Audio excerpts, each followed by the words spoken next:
Hello everyone. Here is my model of the carotid anatomy. So starting with the aortic arch. So the first major branch from the aortic arch would be your right brachiocephalic artery, and that would go over and turn into your right subclavian, which I don't have here because that's irrelevant right now. And then the second branch would be the left common carotid artery. And then the third branch here would be the left subclavian artery. And then you have the vertebral artery that branches from the left subclavian artery. That vertebral artery would go all the way up into the brain and form the and becomes forms into the circuit of Willis. I don't have all of that because they're not scanning that. So going back to the carotid, so the part that's closest to the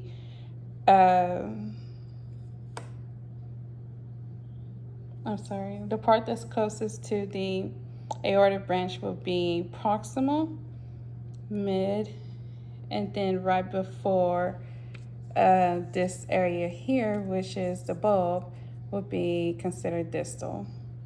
And then, so you have the bulb here, which eventually turns into the bifurcation of the internal carotid, which the internal carotid will go into the brain and will also become one of the branches that form the circle of Willis. And then you have the external carotid, and this feeds the face, all of the vessels in the face. So going to this, so here is the ascending aorta, and then you have the innominate, which aka right brachiocephalic artery, and then you'll see the left common carotid artery and then the left subclavian artery, as this represents here. And then, so as I was mentioning here, you will scan the proximal carotid, left common carotid or the right, whichever one. But you will scan the proximal carotid artery. So that is the proximal there, and you will be able to tell because it dips down, and as you become more proximal, it will dip it even further down to go into the aortic arch. And here is the waveform for the right proximal carotid artery, as you can see. And this has high resistance, I believe. No, yeah. I'm confused myself. And then we're gonna go to the midsection of the carotid artery. So as you can see here, it kind of it doesn't do the dipping into the aorta anymore because you're getting more mid. And then as you can see is the waveform here, that is the resistance of the waveform. I'm still trying to figure out, trying to learn that. I believe these are lower resistance waveforms, if I'm understanding correctly. And then this one here would be the distal common carotid artery. And as you can see, the waveform here.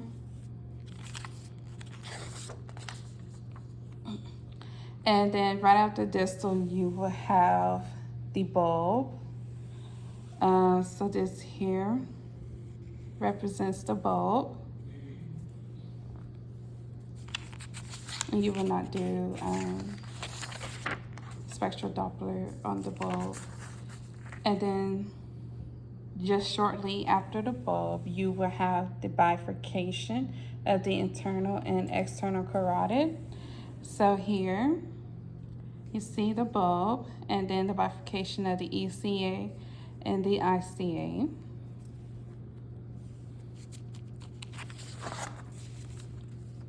And then this here, so to help differentiate between the ECA and the ICA, the ECA has higher resistance, so a lower end diastolic flow, as you can see where the arrow is pointing. And then the ICA is lower resistance and has a higher end diastolic flow. And right here, this one is higher compared to the ECA. It looks more like for me to like kind of understand a little better, for me it looks more like a continuous flow. So I thought that was pretty cool to add in to help differentiate. So here we have an image of the proximal ICA. And so as you can see here, the waveform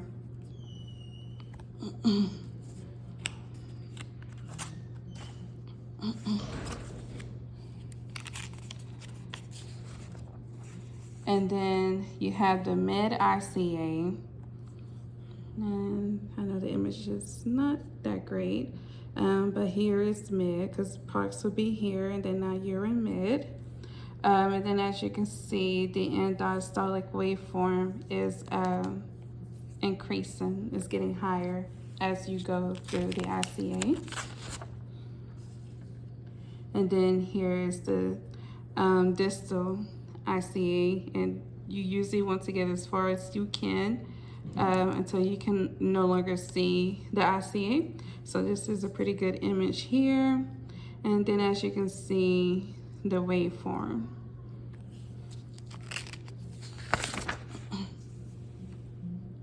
And then this one is the ECA, and we will only spectral Doppler the ECA and the proximal ECA.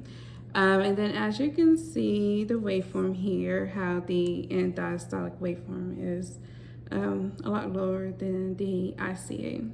And then I included this because it also has the temporal tab. So just right at the diastolic waveform, you can see the little waveforms from the tabs. So I thought that was pretty cool to include. And then here we'll go back to the vertebral artery. And so when you scan the vertebral artery, this is showing the oh gosh, what did I call the vertebral bones, I guess. Oh dang, there's a name for them. Anyways, so yeah, they're gonna create shadowing because of attenuation. But however, whenever we're scanning this, we want to just show one of the bones and then have like the vertebral artery showing on both sides here. But anyway, so you will Doppler here, and then that is the waveform for the vertebral artery. And to me, it's similar to the ICA with lower resistance with a higher end diastolic flow. And that's it.